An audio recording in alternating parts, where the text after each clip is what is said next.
Yo, what's going on? This Lyrics Really though. You now tuned in with Shaoliiin Entertainment. Put me here for me often. The front only got me coughing. That's the shit you get lost in. I be riding in Porsches. This the shit you get lost in. I don't pray, I'm agnostic. Sit at a table with bosses and we ain't talk about losses. This the shit you get lost in. Gotta sit down when I roll up. Keep a few. Alright, Lyric, we finally got you back. Take two. How you feeling, bro?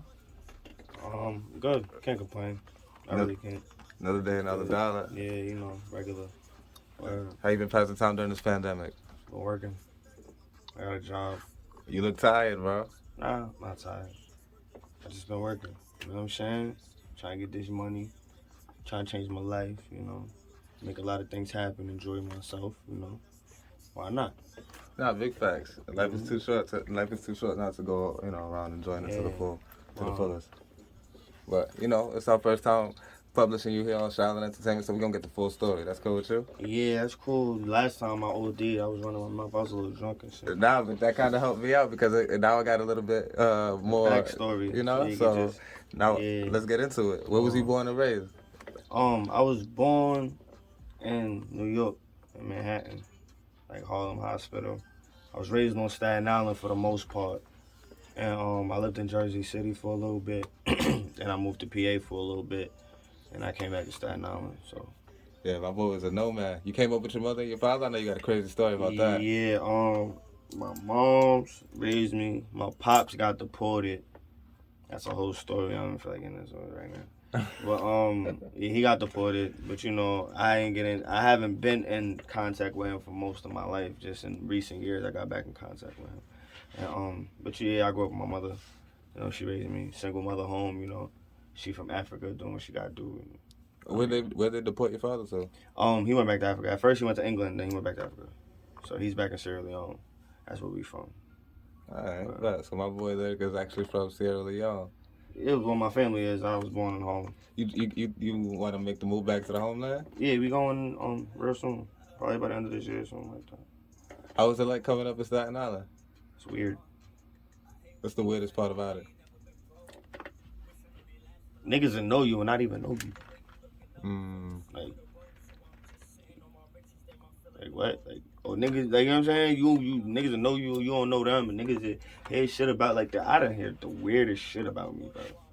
You know what I'm trying to say? Like, from people that don't even really know me. Like, I don't have no family out here.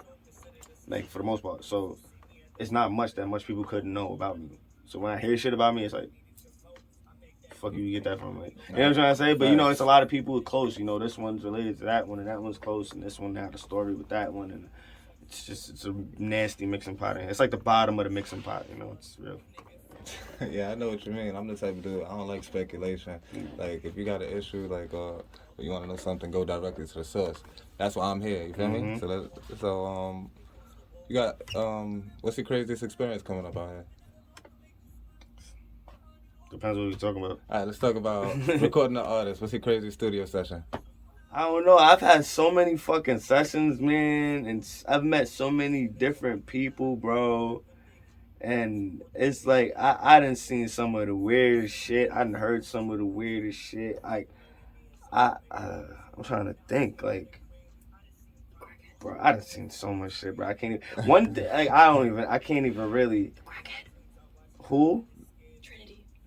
Oh, Trigger Chick. Shout out Kennedy Price. You know what I'm saying? We in the jungle room. Trigger Chick. This girl, oh my God, this is crazy, bro. Tell me about it. She was a drug user. I don't want to really put her out there. She was a drug user. And she came to the studio. The studio I was working at, the owner was real fast. All right, you want a session? Let's go. All right, you got money? Boom. So it was just real. Anybody could end up there kind of situation, So basically, long story short, she books a session. She walks in the spot, and she don't know I'm the engineer yet. So she walks in the spot. Yo, it's Trigger Chick. Nah, nah. She looks me in my face and goes, "Oh my God, you look like a king." I said, "Well, nice to meet you too."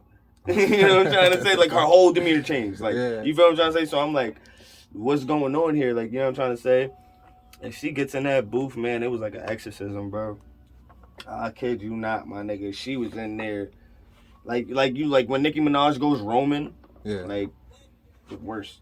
Like it was crazy, bro. It was fucking crazy, bro. And I made a song out of it. She was in there just rambling, bro, rambling. I'm like, yeah, keep going. I'm not even recording her half the time. I'm just like lining shit up, and I just made something. I gave her like 2 songs. I don't know how I did it. Don't ask me how. I don't know. I was just doing what I had to do, but that was crazy. Right. Man, that was a crazy story. That's just one. Like that's a random one too. Like word. I got a bunch of those. All right, yo. So, what was your biggest experience? I mean, what was your biggest lesson learned coming up out here in Staten Island? Don't worry about people. Do your thing. Be true. Be yourself. Stay honest. Stay out the way. You know what I'm trying to say? Don't overextend yourself.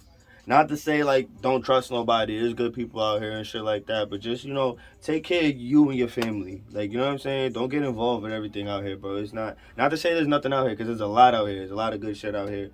And if you do the right thing, it'll do the right thing to you. But don't get caught up in the bullshit, bro. And it's real easy to out here. It's real easy to get caught up in some bullshit. Just, that's the best thing about it, I can say. But that's any hood. Hey, don't get caught up in the bullshit. Don't get caught up. People they hear Staten Island, they think, whatever they think, you know what I'm trying to say? It's not, nigga, it's real out here, bro. You know what I mean? So, word. That's just stay in your lane. Man. Even if that's your lane, like, that's what you do, you outside, stay in your lane, bro. Just stay in your lane. Hey, I need to, so, like, the whole phrase, protect your neck and stay dangerous. Definitely. No, I mean, definitely it's better to stay dangerous out here, you know what I'm saying? Or just stay safe, stay in the house. So when did you start making music and engineering? 2006, 7. My man's, rest in peace to my boy Fat in Jersey. My man's Marvin. You know what I mean? He out in Africa right now. We just used to kick it every day. You know what I'm trying to say? So and I had another dude I was rolling with at the time. And we was at his crib and he was playing the drums or whatever. And I just started spitting this verse I knew. It wasn't my verse. It was like a Lil Wayne verse or whatever. But I knew the verse off the top of my head, and I was rapping it as if it was mine. And they was like, yo, you should rap. Like, wow, that sounded cool. Like, you know what I mean? They really hyped it. Like, you know what I'm saying? And I fronted like it was me. Like, you know what I'm saying? So when they said I should do it and I went home and I thought about it, I just kind of attempted my first rap to Michael Jackson's Jam. And it was just there from there. My boy is rapping on Michael Jackson beats. Yeah, that's what. Yeah, I didn't grow up listening to hip hop and shit. Like, yeah. What was he growing up listening to? Contemporary shit, kids bop. My mother like country music. You know what I mean? You had like strict parents or something?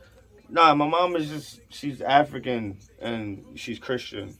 Very religious? I guess. Not in those years, yeah. Yeah, in those years, like it was different. He was going to my church mother's every a little Sunday? more open-minded now, like, you know what I mean. That's why I'm like, you know what I mean. But at that time, yeah, like I remember her saying to me one time, "I don't want you watching no BET, MTV, nothing with a T in it." Like, yeah, it was different at that time. Yeah. So like, yeah, I wasn't really listening to a lot of hip hop and shit like that till I got around like my cousins and shit like that. We used to listen to a lot of Dipset together. He gave me one of my first bootlegs, and it was a Lil Wayne Carter 2. You know what I mean? And, I started getting the Lil Wayne, Dipset. I always like Dipset. I always like D-Block. I like the Immortal Technique. I found my way listening to him. I was a LimeWire head. And I had DirecTV. So I used to listen to the satellite radio and shit. So I knew about music. It wasn't like I wasn't into music. I just wasn't into rapping and making music, Right. And so I did that. And then, it was there from there. Word. And I know, as far as engineering, you went through a couple studios before you finally landed here at Jungle Room, which is your headquarters currently. You've been through Dock Street. Yeah. You've even dealt with another studio I've dealt with, Blur Studios. Yeah, Back of the Bus. It's called Back of the Bus Studios. It was called Back of the Bus. That's a moment in time. Yeah. So I guess you could say it because it's not that no more. You know what I mean? But yeah, we had Back of the Bus. I shout out to Dock Street. But what I was gonna ask you, working with all these different, through these different studios, engineering all these different projects, these hundreds of studio sessions, what was the biggest name artist that you think you've worked with? Have you worked with any legends? I don't think yet? I can say. Yeah. I don't think I can say at this moment. But Oh, you're not allowed to say it? Yeah. Gotcha. No hints or nothing? I mean, their Staten Island presence is known. Alright. Legendary. No, not no. I feel like I feel like I seen I mean I do research, so like I seen you hitting at like some stuff with Cappadonna and stuff like that on your Instagram page. I don't know, like I mean I'm just going off of what's publicized by you, bro. I can't like, say so you can't get who mad at came. me. I can't say who came here because you know I do have that client privilege. Like you know, people want to say that they came here. You can say that you came here, but a lot of people don't really like to let their location be known and how they're working and how they're getting into their creative spaces. You know what I'm trying to say? So, but if you do your own research and you find shit out, man, that's all you.